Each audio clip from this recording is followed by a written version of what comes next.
Hi there, Ryan from Metro Hobbies. Today I'm going to show you how to look after little radio control car motors. In this day and age, a lot of the model cars come out with brushless motors, which are a three-phase motor. They're fully sealed, have ball races in, so there's basically nothing to maintain on them. But a lot of the lower end cars still come out with a good old brushed motor.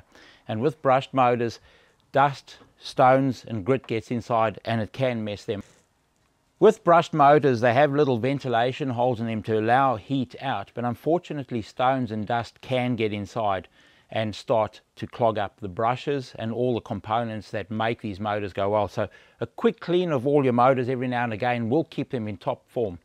A good electrical cleaner, which is available at most shops, just into where the commutator is, and a good liberal spray in there, both sides. It is a bit messy, but let it all drip out the bottom, because when the fluid drips out the bottom, what it's doing is it's taking all the dust and grease that's accumulated around your commutator, which drops your performance. The only problem with this stuff being so good at cleaning, it also strips away all the oil that is on the oil light bearings on your motor.